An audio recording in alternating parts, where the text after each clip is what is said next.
Pak, apakah ada fenomena tertentu dalam Pilkada Lampung Timur yang membuat Bapak merasa ini penting untuk diteliti dan didokumentasikan, Pak? Ada kejadian. Begini, Pak, apakah fenomena ini kemudian menurunkan partisipasi pemilih, Pak, karena kebingungan begitu, atau justru sebaliknya, Pak, malah meningkatkan animo karena konfliknya menarik perhatian? Ya, upaya dan sosialisasi dan segala macamnya. Apa kira-kira masukan, Pak, dari KPU Kabupaten Lampung Timur apabila ada fenomena sejenis begitu yang kemungkinan akan terjadi di pilkada selanjutnya, Pak, untuk daerah-daerah lain? Kira-kira apa upaya preventif, Pak, yang kira-kira bisa dilakukan KPU daerah lain? Sebenarnya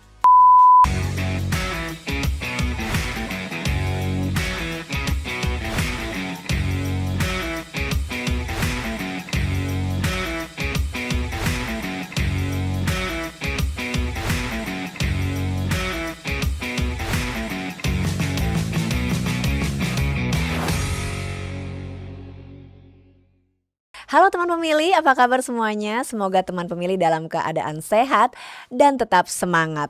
Jumpa lagi bersama saya Nona Evita, host podcast KPU RI. Teman pemilih, bicara mengenai demokrasi, setiap daerah memiliki dinamika politik yang berbeda-beda. Nah, seringkali praktek demokrasi lokal itu lebih kompleks begitu teman pemilih dibanding yang terlihat di permukaan.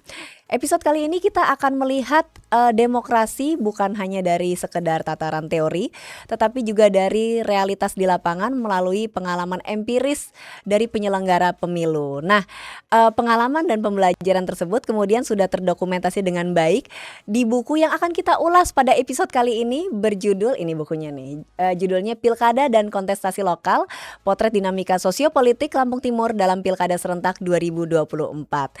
Saya sapa dulu teman pemilih, narasumber kita yang sudah hadir secara daring, Ketua KPU Kabupaten Lampung Timur, Bapak Dedi Marianto. Halo Pak Dedi. halo, assalamualaikum, Mbak. Waalaikumsalam Bapak, terima kasih banyak Bapak sudah berkenan hadir meski secara daring ya Pak ya. Ah, Tapi tetap tidak mengurangi esensi dari podcast ini Bapak. Baik Pak, baik. sebagai pembuka Oke. saya ingin mulai dengan pertanyaan yang paling mendasar Pak. Apa yang melatar belakangi KPU Kabupaten Lampung Timur menyusun buku ini Pak? Baik, terima kasih sebelumnya saya ucapkan kepada tim Humas Podcast KPU RI yang telah memberi kesempatan kami, yaitu KPU Kabupaten Lampung Timur, untuk diundang menjadi salah satu narasumber daripada podcast hari ini, yang alhamdulillah juga membedah tentang buku yang kami sajikan atau yang kami terbitkan dari KPU Kabupaten Lampung Timur, untuk kita ngobrol-ngobrol atau membahas sedikit tentang isi daripada buku yang akan kita bedah hari ini. Eh,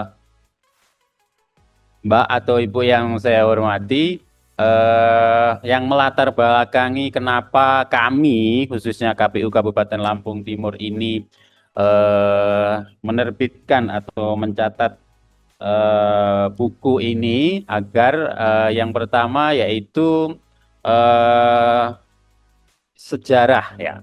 Kita bicara sejarah ketika nanti kita di era-era kedepannya, eh, bahwa KPU Lampung Timur pernah melaksanakan yang namanya pilkada di tahun 2024, yaitu pilkada serentak. Ini tercatat tidak hanya sebuah cerita ataupun dongeng, tapi memang betul-betul kita bukan, sehingganya apa secara pandangan secara global, secara umum ini tertuang dalam buku ini. Jadi kami berinisiatif bahwa kenapa buku ini perlu kita terbitkan, itu salah satunya adalah supaya catatan demokrasi yang ada khususnya di Lampung Timur ini tercatat dengan baik dan rapi secara administrasinya. Kurang lebihnya seperti itu, Mbak. Baik, Pak, apakah ada fenomena tertentu dalam Pilkada Lampung Timur yang membuat Bapak merasa ini penting untuk diteliti dan didokumentasikan, Pak? Ya, yang jelas kalau ada kejadian ataupun permasalahan yang terjadi di KPU ataupun di wilayah kami, di wilayah kerja KPU Kabupaten Lampung Timur, Ini memang ada beberapa, tapi yang jelas yang sampai dengan menjadi isu nasional ini tentang tahapan pencalonan apa namanya bupati dan wakil bupati pada waktu itu. Jadi yang sampai apa ranahnya KPU RI membantu kami dalam menyelesaikan permasalahan yang ada yang sampai secara nasional itu adalah tentang tahapan pencalonan pada waktu itu, Mbak. Baik, kemudian sebagai fokus kajian, Pak, apa yang membedakan, Lampung Timur dengan daerah lain, Pak? Apakah mungkin, tadi soal pencalonan mungkin bisa diperdalam, Pak? Ya, baik.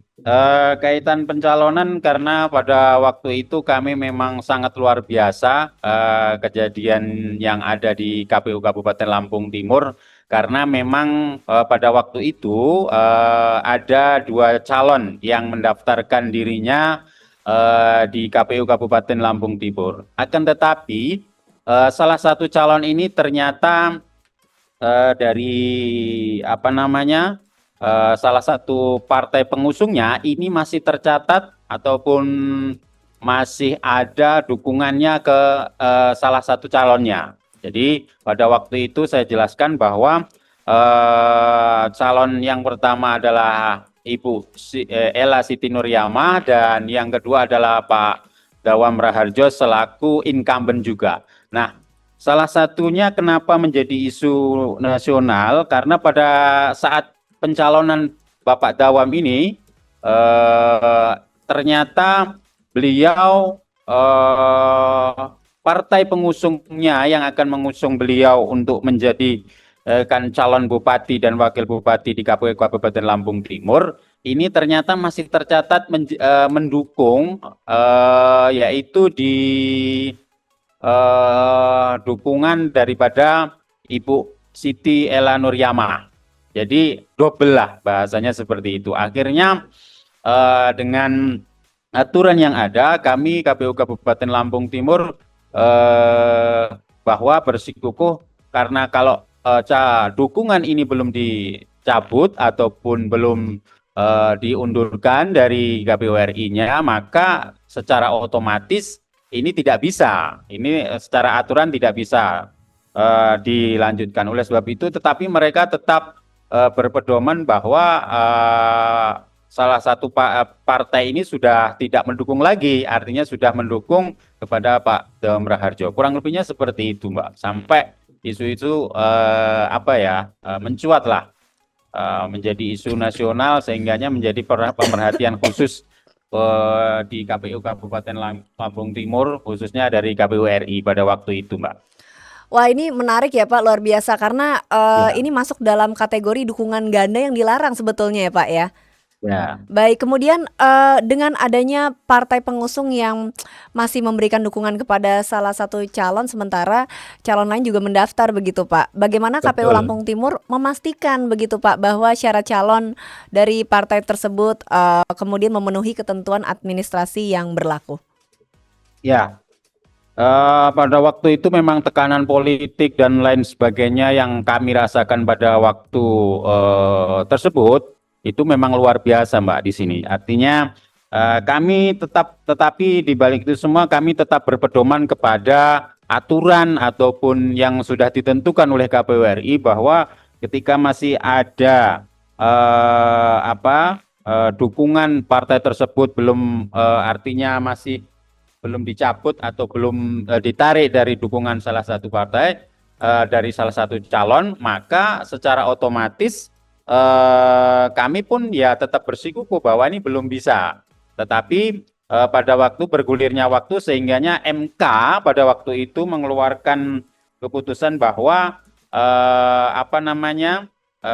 membolehkan lah bahasanya seperti itu ketika memang salah satu partai itu walaupun tidak bahasanya pada waktu itu menjadi salah satu yang partai yang besar, artinya partai kecil pun pada waktu itu bisa mendukung untuk calon tersebut, maka tidak harus 20% lah ya, bahasanya seperti itu dari jumlah kursi ataupun dari jumlah suara sah. Artinya sehingganya pada waktu itu karena keputusan tersebut sudah dikeluarkan oleh MK, kemudian memang partai tersebut sudah mencabut kaitannya dukungannya dengan salah satu calon, maka kami pun pasca itu juga melaksanakan bahwa salah satu calon tersebut bisa kemudian mendaftar dengan persyaratan yang memang sudah sesuai dengan aturan yang dikeluarkan atau sudah ada. Seperti itu Mbak, kurang lebih pada waktu itu. Baik, menarik Bapak. Pak, apakah fenomena tersebut mengganggu stabilitas politik di daerah, Pak?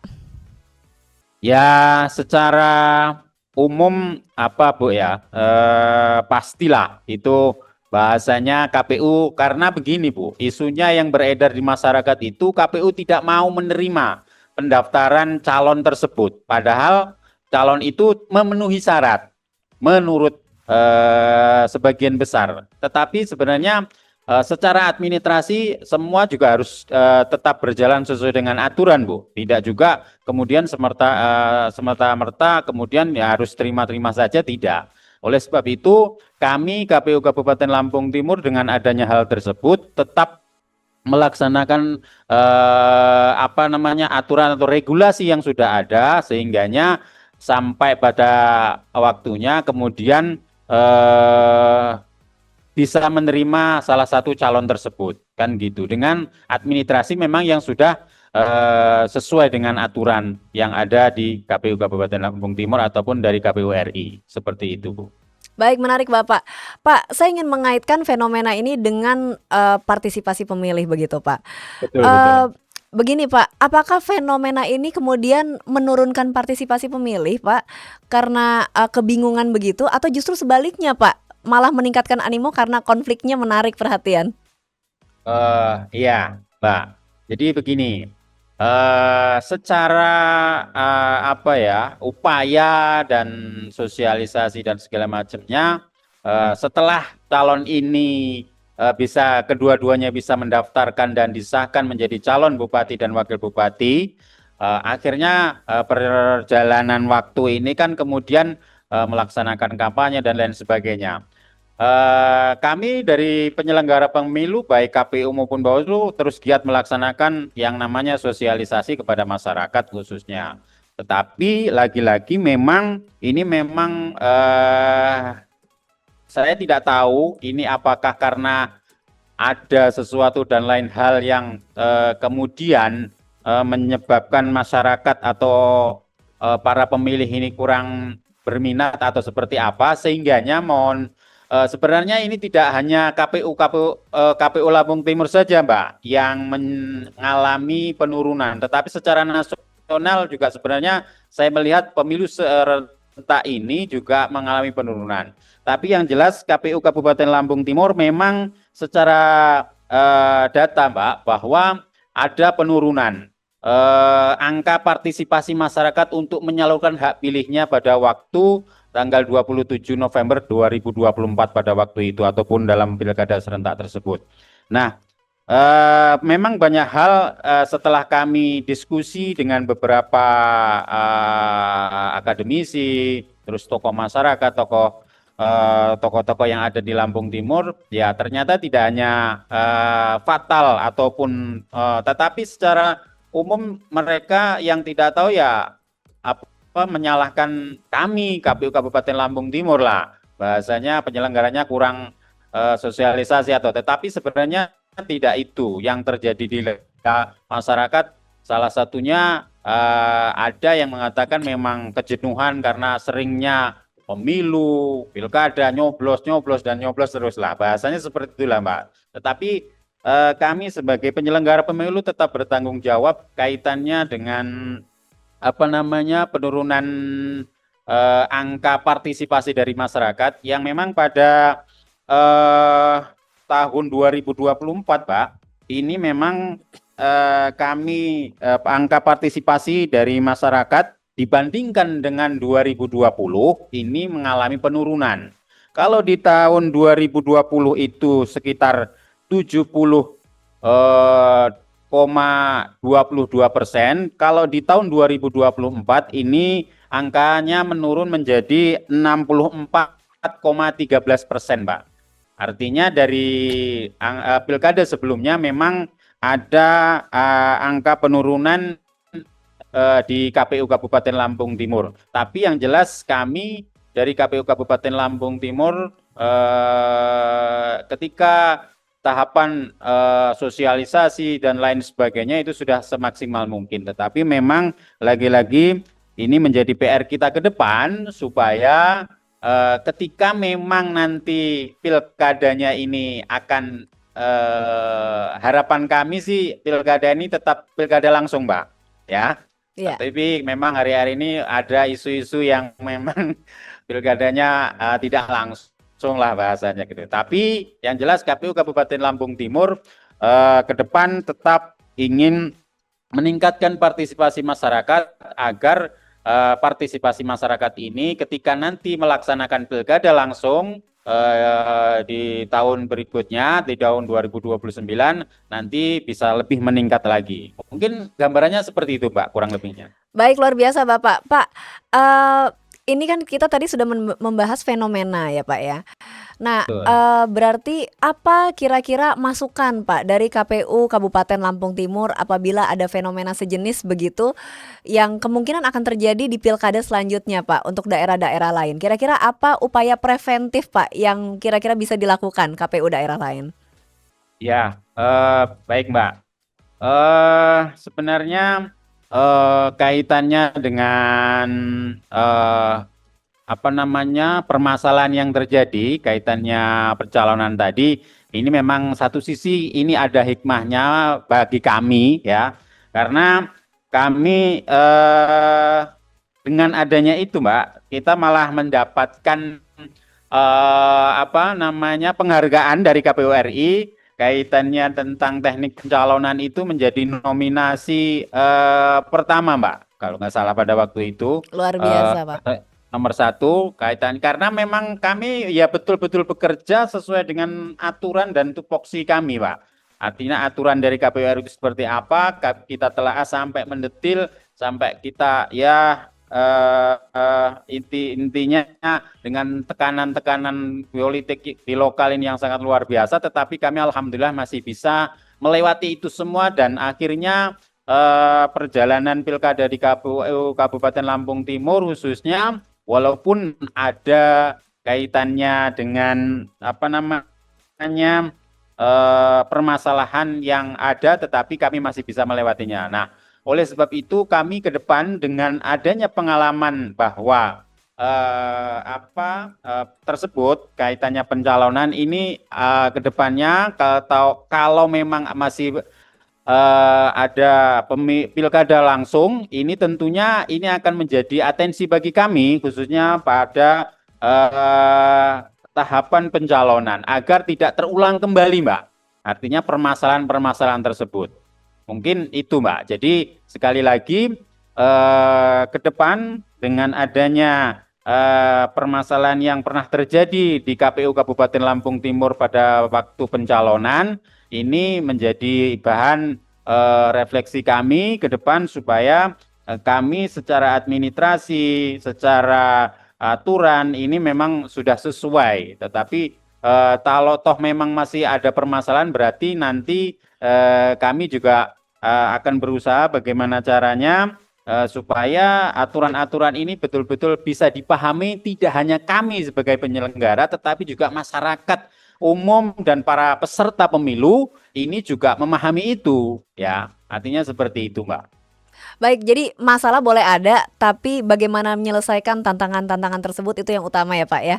Betul Dan betul. tentunya masalah ini juga tentu membentuk pengalaman empiris bagi penyelenggara pemilu khususnya KPU begitu Pak, agar kedepannya mungkin juga bisa diantisipasi. Baik Pak, pertanyaan selanjutnya. Siapa kira-kira yang wajib membaca buku ini Pak? Apakah akademisi atau penyelenggara pemilu atau politisi lokal atau justru masyarakat umum Pak? Ya, sejujurnya kami menulis ini yang saya sampaikan di awal tadi Mbak, bahwa buku ini mencatat secara umum secara global bahwa ini catatan penting pilkada serentak atau pilkada langsung pada tahun 2024 khususnya yang ada di KPU Kabupaten Lampung Timur. Nah, ini awal mulanya bahwa kenapa buku ini penting karena saya merasa dan kawan-kawan KPU Kabupaten Lampung Timur ini supaya masyarakat ini juga tahu tidak hanya pemandangan seidenya mereka saja bahwa mengatakan KPU kurang profesional lah, kurang apa sehingganya para calon ataupun perjalanan pilkada di tahun 2024 ada permasalahan yang sampai menjadi isu nasional lah seperti itu kurang lebihnya. Jadi kami juga berharap ketika buku ini bisa diterbitkan secara resmi, secara legal, didokumentasikan, ini juga tidak hanya kami sebagai penyelenggara pemilu, tetapi masyarakat luas, ya, para akademisi, para tokoh, khususnya yang pemilik pemangku kepentingan yang ada di KPU Kabupaten yang ada di wilayah Lampung Timur khususnya, Mbak. Ini kami sangat berharap bahwa buku ini bisa menjadi referensi lah ke depannya supaya supaya di wilayah kami, wilayah kerja KPU Kabupaten Lampung Timur ini ke depannya tidak terulang kembali sehingganya pendidikan masyarakat khususnya masyarakat Kabupaten Lampung Timur ini juga lebih tahu bagaimana siklus ataupun perjalanan pilkada ataupun pemilu yang akan kita hadapi ke depannya sehingganya para generasi muda khususnya kita tekankan bahwa supaya mereka juga tidak buta atau tidak mau membaca buku atau membaca situasi politik yang ada di Kabupaten Lampung Timur. Jadi ini penting menurut saya buku ini kami harapannya bahwa selain para tokoh, para akademisi, khususnya juga kami tekankan kepada masyarakat luas lah supaya khususnya yang ada di Kabupaten Lampung Timur ini bisa sedikit membaca dan tahu perjalanan dan proses daripada pilkada langsung atau pilkada serentak yang kita adakan di tahun 2024 sehingganya di tahun-tahun berikutnya ini semua pemangku kepentingan siapapun itu yang ada yang khususnya yang tinggal di Kabupaten Lampung Timur ini bisa lebih memahami lagi tentang demokrasi ataupun geopolitik yang ada di Kabupaten Lampung Timur. Kurang lebihnya seperti itu, Mbak. Baik, pertanyaan terakhir Bapak. Di mana kira-kira publik bisa mengakses buku ini, Pak? Ya, kaitannya buku yang kita bedah hari ini yaitu tentang pilkada dan kontestasi lokal, yaitu yang kami terbitkan di tahun 2024 ya, pilkada 2024 ini memang kami kemarin mencetaknya itu tidak terlalu banyak Pak, Mbak, sehingganya memang sudah ada beberapa yang memang kami distribusikan buku ini ke para tokoh, ke beberapa masyarakat dan kemudian juga akademisi, tetapi sampai hari ini pun ketika memang para pendengar sekalian ini ingin membaca atau memiliki buku ini, kami mungkin bisa menghubungi KPU Kabupaten Lampung Timur karena insya Allah stoknya masih ada dan Baik, Pak. ini kami berikan gratis. Ya. Luar biasa Bapak. Luar biasa Bapak, upaya untuk mencerdaskan pemilih begitu ya Pak ya, untuk mencerdaskan publik. Luar biasa, terima kasih sekali lagi Pak Dedi sudah meluangkan waktu dan memberikan insight-insight yang menarik Bapak. Semoga apa yang terjadi dan apa yang sudah didokumentasikan dengan baik di buku ini bisa menjadi pembelajaran untuk pembacanya. Terima kasih Bapak, sampai jumpa lagi teman pemilih di podcast KPU RI episode berikutnya. Podcast KPU RI terdepan bicara kepemiluan. Sampai jumpa.